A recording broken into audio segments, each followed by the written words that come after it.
bal waxaan eegaynaa aragtida caafimaad ee Tians haddaba. Tians haddaba waxay soo saartaa daawooyin dabiici ah oo kuwaas u kala baxa saddex qaybood, sidoo kalena waxay qabtaan saddex shaqo muhiim ah. Waxay u kala baxaan buda, waxay u kala baxaan caleenshaah, waxay u kala baxaan sidoo kale qaybta kiniiniga. Sidoo kale shaqooyinka ay qabtaan saddex shaqo muhiim weeye.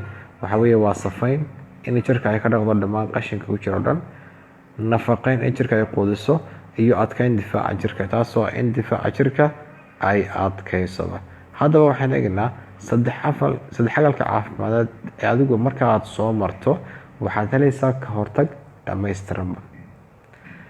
Baliinka waxaan u gudbinaa daawooyinka qaybta safaynta loo isticmaalo. Daawooyinka qaybta safaynta iyagoo sharaxsan haddaan imika wada galno, waxaan eegnaa daawada la lipid metabolic tea. Boxka halka aad ku arkaysaan ee shaahu ag saaran yahay magaciisa waxa la lipid metabolic tea. Haddaba waxaa loo isticmaalaa xanuuno fara badan, qandhada, daalka, haraadka, carab qalalka, sidoo kale labada keliyada beerka wuu safeeyaa, caloosha saxarada wuu jilciyaa, gaaskana wuu fiican yahay, wadnahana wuu fiican yahay, hurdo la'aanta iyo neerfa xanuunka laftiisana wuu fiican yahay, jirkana wuxuu siiyaa firfircooni fara badanba.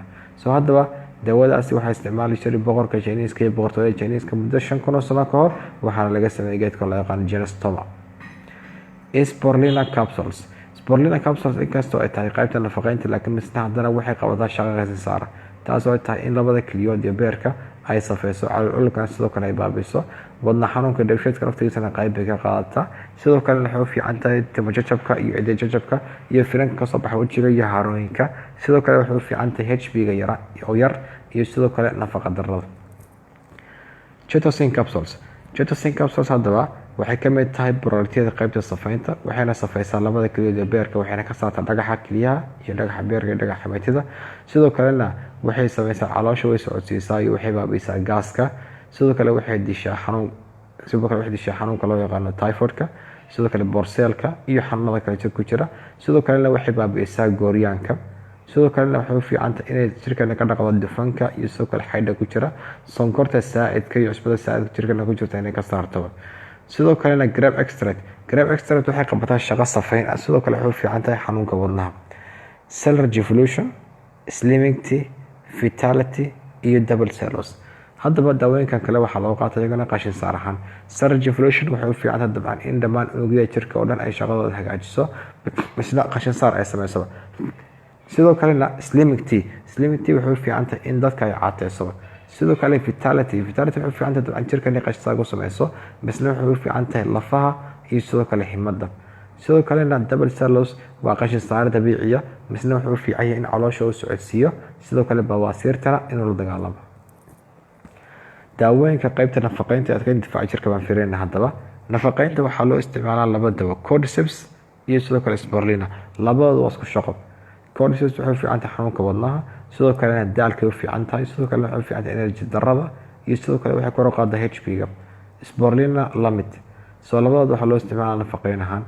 Bal waxaan eegnaa inka qaybta adkeynta difaaca jirka waxaa loo isticmaalaa zinc waxay daweysaa 16 xanuunada ku dhaca ciyaalka, way daweysaa dumarka kuwa ku dhaca iyo sidoo kale dadka waayeelka kuwa ku dhaca iyo dhalinyarada. Sidoo kalena waxay sameysaa guud ahaan in ay u fiican tahay hargabka iyo sidoo kale adkeynta timaha iyo sidoo kale aragga indhaha laftigiisaba. Sidoo kalena calcium chewable capsules dabcan waxay u fiican tahay bawaasiirta iyo sidoo kalena dhammaan xanuunada ku dhaca lafaha iyo murqaha. Sidoo kale calcium 1 waa budo, waxay u fiican tahay dhammaan xanuunada jilbaha iyo murqaha iyo sidoo kale lafaha. Calcium 2 waxaa loo isticmaalaa xanuunka diabetic ama sonkorta. Calcium 3 waxaa loo isticmaalaa nafaqa ahaan iyo wuxuu u fiican yahay dhammaan dadka oo dhan. Hooyada uurka way isticmaali kartaa, nuujisada way isticmaali kartaa, sidoo kale ciyaalka ragga way isticmaali karaan, waana curiye nafaqeed oo muhiim weeye. Sidoo kalena calcium 4 waa kiniin capsule weeye, wuxuuna u fiican yahay dhammaan xanuunada neerfaha oo dhan iyo hurdo la'aanta iyo xanaaqa iyo stresska badan. Sidoo kale Oral-Care toothpaste waxa weeyaan waa Colgate-ka shirkaddu ay sameyso oo lagu talagalay adkeynta ilkaha iyo xanuun baabi'inta ilkaha laftigeedaba. It's never too late haddaba to adapt an health lifestyle. Yani weli waqti kaaba tagay guud ahaan inaad adigu aad hesho caafimaad fara badanba. tababarkan intaas ku leeyahay caafimaad badan rajayna insha Allah idinka dadkiina oo dhan. Waxaad ilaahay see you at the top.